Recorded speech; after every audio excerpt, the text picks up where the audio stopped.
Hi, my name's Richard Davis. I'm the designer and creator of Outbreak, the zombie apocalypse board game. It's a strategy game for 1 to 8 player. Today we're going to be looking at the basic setup and a bit of gameplay following along with the tutorial. So let's go. How to play. In Outbreak, players control a group of survivors who must build, then defend their survivor city from the zombie hordes, Z-hordes. So we start with setup. All our Doom cards, we place them on the Doom spot. And we take our Fortune cards, and we place the Fortune cards on the Fortune spot. And we take all the Skill cards, and we can shuffle those too. And we place them in the Skill slot. Now we take our tokens.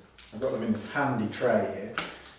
So we have a round tracker token, and that goes on round 1.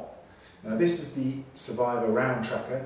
Along this round tracker, certain events will occur, and when you get to it, it will explain what happens. And we have an experience token, and that goes on 0 experience. This is the experience tracker. Now, we're going to build the Z-Horde deck. These are the Z-Hordes. There's a lot of them. And they are colour-coded, so all this green and red ones, they're level 1, and it says their level in the corner. So we have level 1s, we have level 2s. The number of players and game time will determine the number and levels of zombies you must add to the Z-Horde deck. So 4 players, easy, so I need 10 from level 1. So I'd shuffle this deck, 2, 3, 4, 5, 6, 7, 8, 9, 10. 10 of those, 10 level 2. So I shuffle these, pick up 10 of these.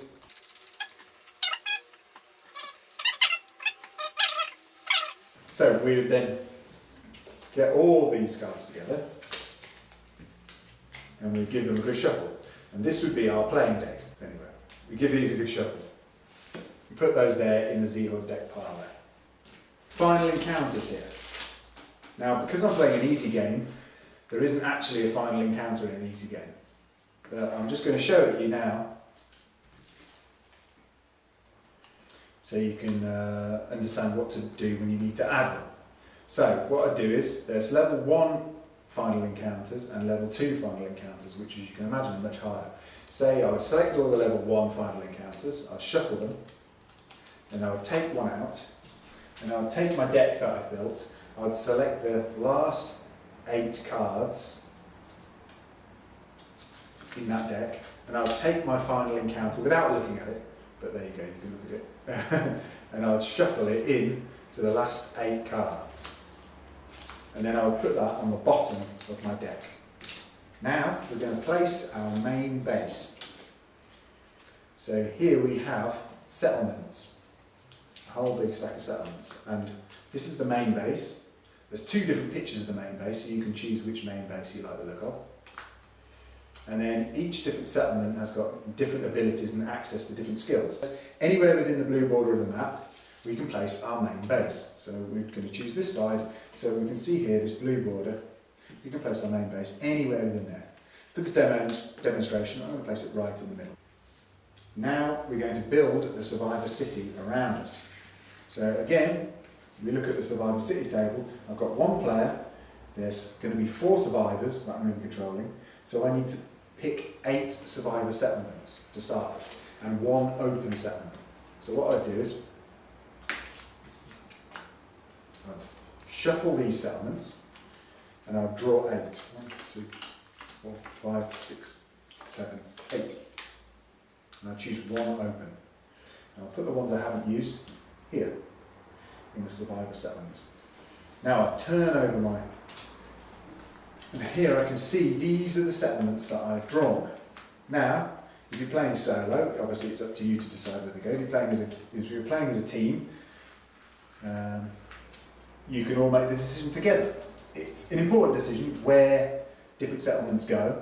First of all, you must surround the main base, and then you can place the others as long as they've got 2 points of contact with other settlements. You can place them wherever you want. So this one here, it shows you a picture of some dice, and it's got a little picture of crossed swords, and it says -1. So it's -1 attack dice when attacking from that location.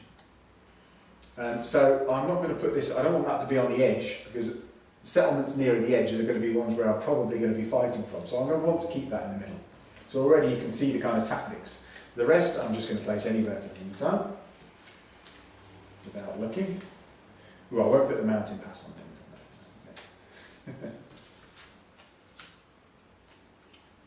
Okay, let's just say I do that, and then let's say I do this.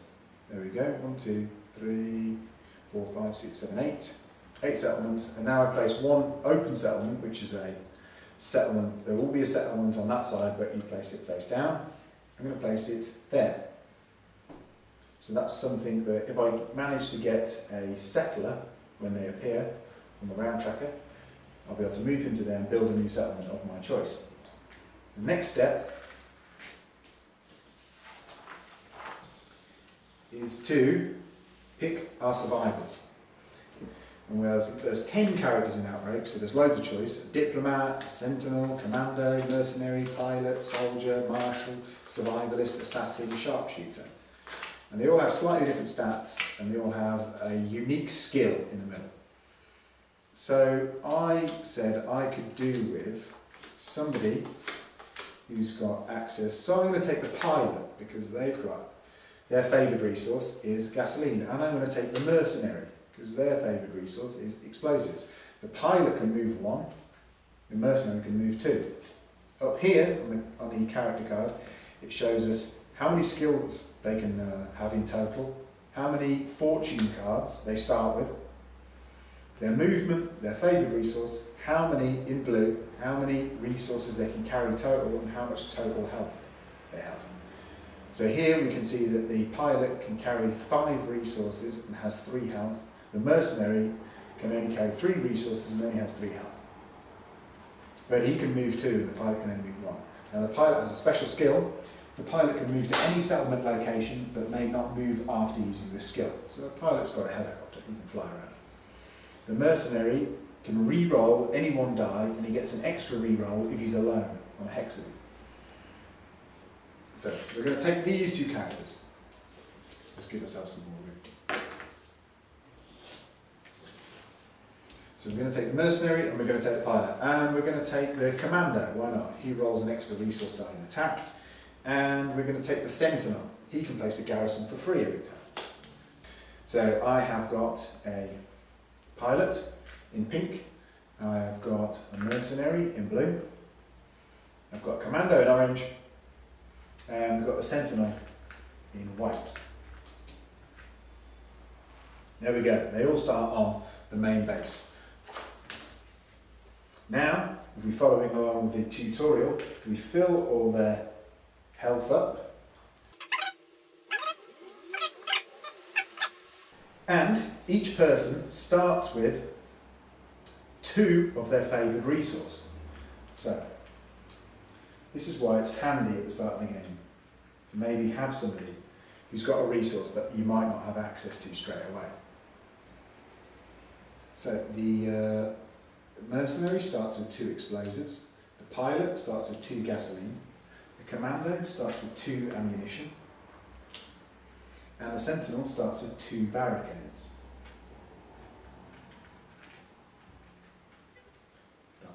There we go. Starts with 2 barricades.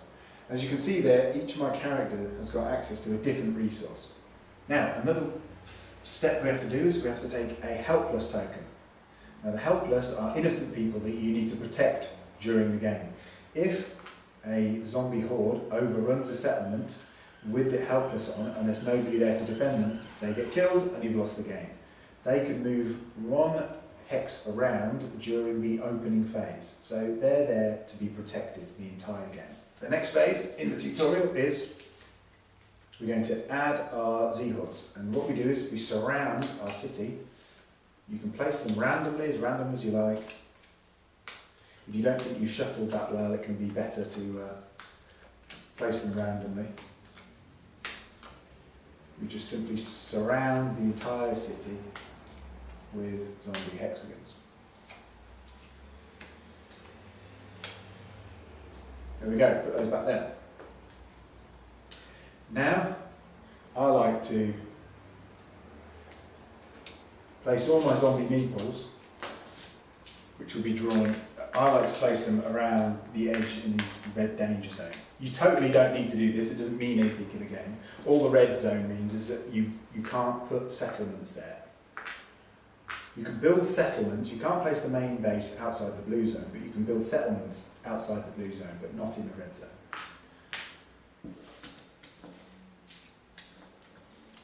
So as I said, this isn't something you need to do, I just think it looks good.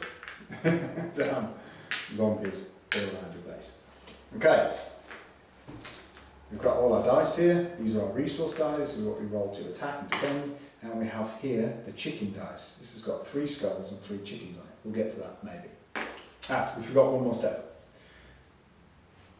With each character, they each start with their fortune card hand size. So the Sentinel has got 2, so he starts with 2 cards. We can look at them straight away.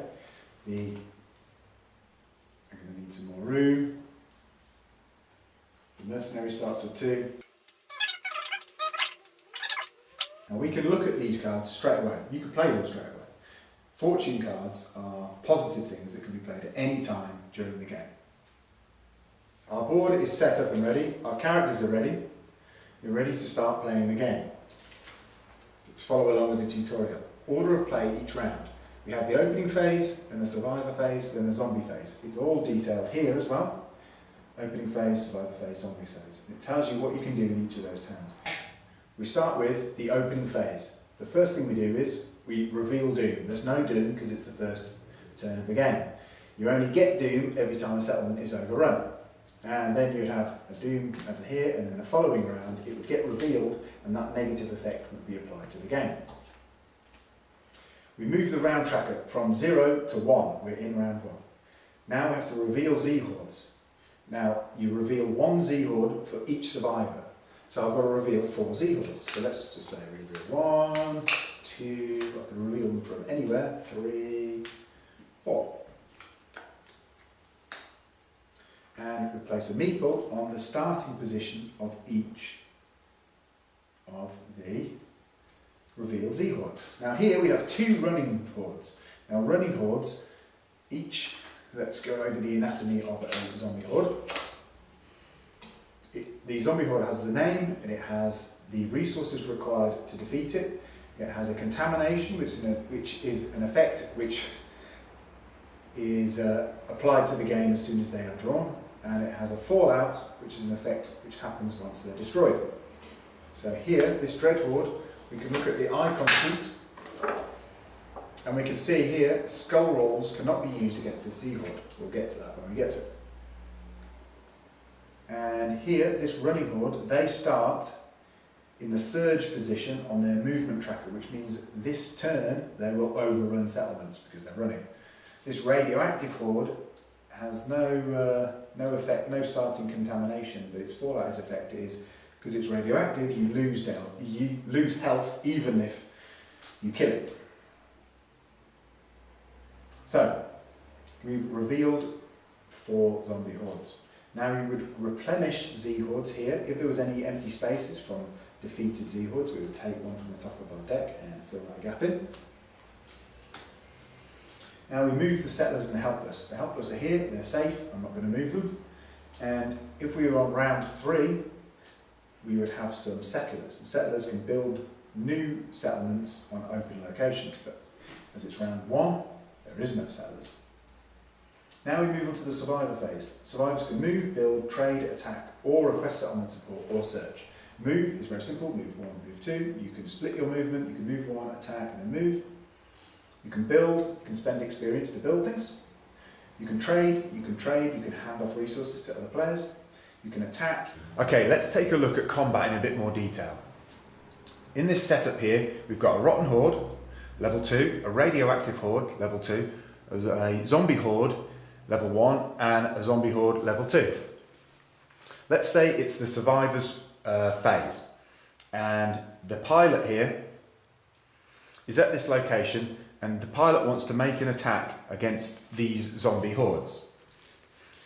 The pilot has to declare an attack, but it doesn't need to declare the target of the attack. they can simply roll their attack and allocate their results to the resistances of any zombies adjacent. So in this situation, the pilot would roll 3 dice and he could try and take out both of these zombies at the same time. So let's roll these dice. Okay, we have rolled a barricade, a supplies, and a skull. Now the skull is wild, so it can represent any resource that the player chooses. So in the situation we see, great, we've rolled a supplies. This zombie horde's resistance is a supply, so I could use that die to defeat that zombie horde. And I would gain 1 experience. 1 experience. You gain experience dependent on the level of the zombie horde. Kill this level 2, you gain 2 experience. Now, I could allocate this skull to this zombie horde resistance here, but I'd still need another gasoline. I need 2 gasoline to destroy the zombie horde. So I didn't roll 1, so I wouldn't be able to defeat that one. But you can add resources that a character might be holding in their inventory. Now, the pilot's making the attack in this situation because I know he has got 2 gasoline. So I can add resource tokens that I carry to my attack. So I add that resource to the attack and I destroy both of these at once. Gaining me that resource is then spent and returned to the cache. These 2 zombies are defeated and I'd gain 3 experience. Now once we've gained 3 experience, we could look down the chart and spend it straight away. So for 3 experience, for example, I could buy a fortune card. Or for 2 experience, I could build a watchtower. Or I could build a bulwark.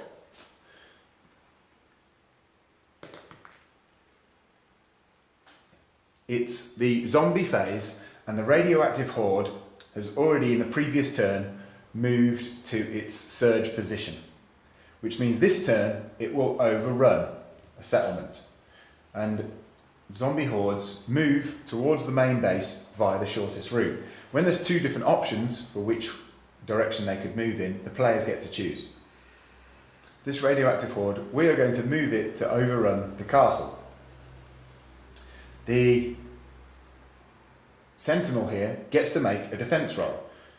You get to make 1 defense roll per survivor settlement per round. The sentinel, for his defense roll, would get to roll 3 dice in defense. Because he's on the castle ruin, we get +3 dice to my defense roll. So this location is very good for defending against. So we could roll our defense roll, and we need a gasoline and an explosives. Well, and an ammunition, sorry. We rolled an ammunition, and luckily we rolled a skull. The skull can represent the gasoline that we were missing. So that would destroy this radioactive horde.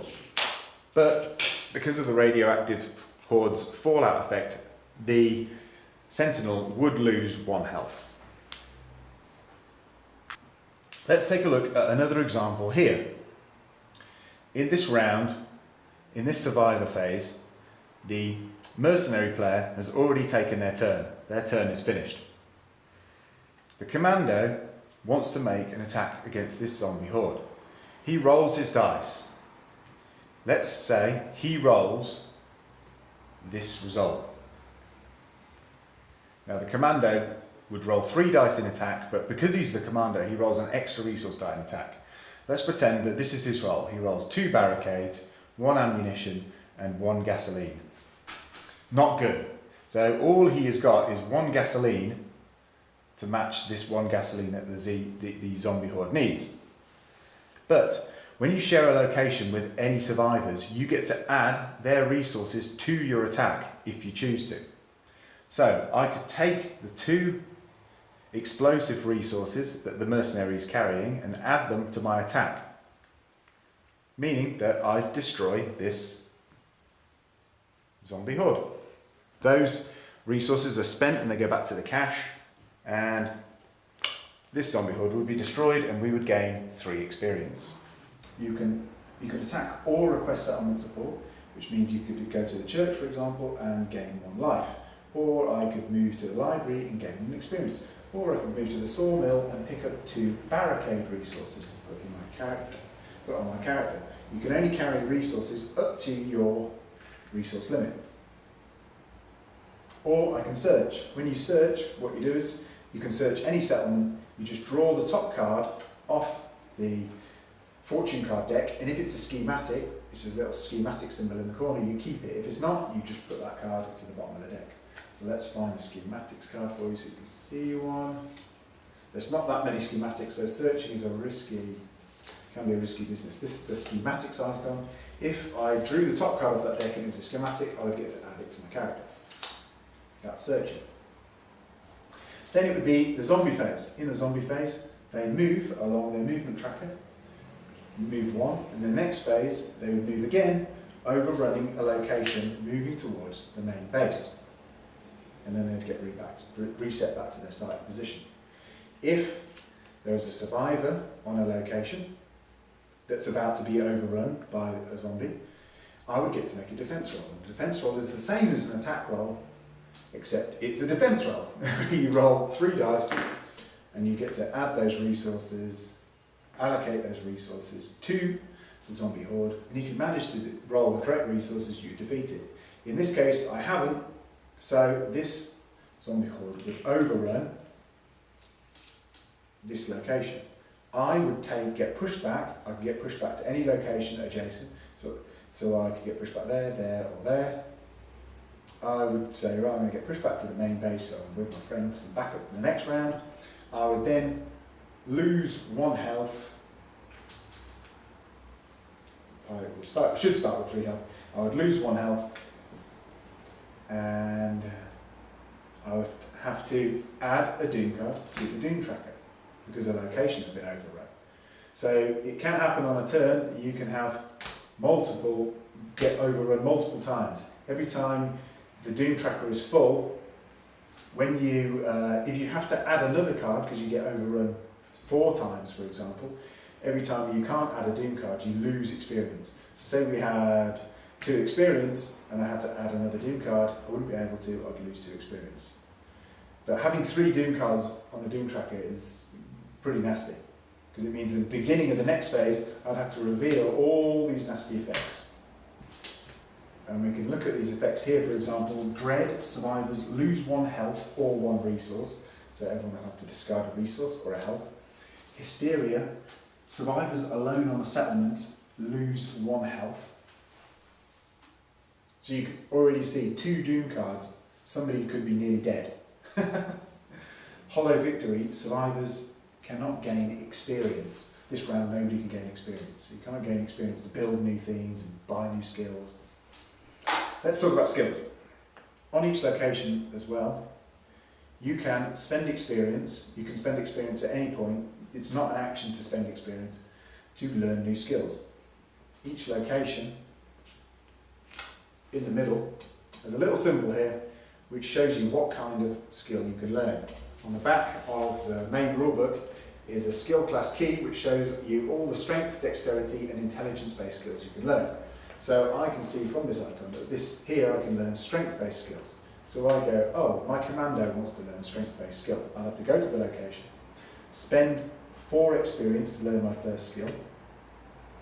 Experience is shared between all the characters, it's a full co-op game. I would then draw cards off the top until I come to the first strength skill. Then I'll turn it over and my character has gained that skill. My character this time has gained this skill, artillery. Attack a Z-horde up to 2 hexes away, but no movement allowed. So then I'd add this skill to my commando, and now he can fire at range. Okay, so let's say we've revealed this Raiders card, this final encounter, the Raiders card. We then place our zombie meeple on there. We can look at his corruption to see what happens when he appears. It says here, this Z-horde always starts in surge, so he always starts in the surge position, which means this turn he will overrun, and survivors cannot use resource tokens to defeat him. So we have to roll that So, for example, the pilot here only rolls 3 resource die in attack, so he can't even kill that final encounter. He would need to have a card that allowed him to roll an extra dice, or you'd have to maybe attack with the commando, but then the commando would have to roll 4 dice and roll exactly that. Anyway, it would be quite hard. And if the final encounter overruns the main base, it's game over. Everyone dies. One more thing. If a survivor is on a settlement, let's say these 2 survivors are on a settlement, and they're going to get overrun by this radioactive horde, they would get to make 1 defense roll, which is choose one of them, they get to make a defense roll, they roll a defense roll. Let's say they failed their defense roll. I did actually fail, so anyway. So let's say they failed their defense roll. What would happen is they would get pushed back to an adjacent free settlement. Pushed back to an adjacent free settlement. Because we've been overrun, we would have to add a Doom card to the Doom tracker. And they would then both take 1 wound. The commander would take a wound and the pilot would take a wound. Now let's say, for example, that was the pilot had 1 wound and they got overrun. They would get pushed back to this settlement and then they would be wounded. A wounded character stays lying down. Let's tidy up a bit, tidy up the zombies. A wounded character lays down on the tile. Now, if another character can get to that survivor, he can spend experience to revive him. There are skills you can learn, like medic, to get people up faster and heal their health and things like that. And another example, if the pilot was down, for example, and this zombie horde was revealed, and nobody managed to get to the pilot, or they simply didn't have any experience because they hadn't killed enough zombies to revive him, and he gets overrun, then he's removed from the game. Now you can get back survivors that have been removed from the game. They are classed as crippled. So how you revive a crippled survivor is you have to spend 10 experience, so 10 experience from the experience tracker, and you can bring back into the game a survivor, but now they're crippled, and you have to add a crippled token to their health, which means their health is permanently reduced by 1.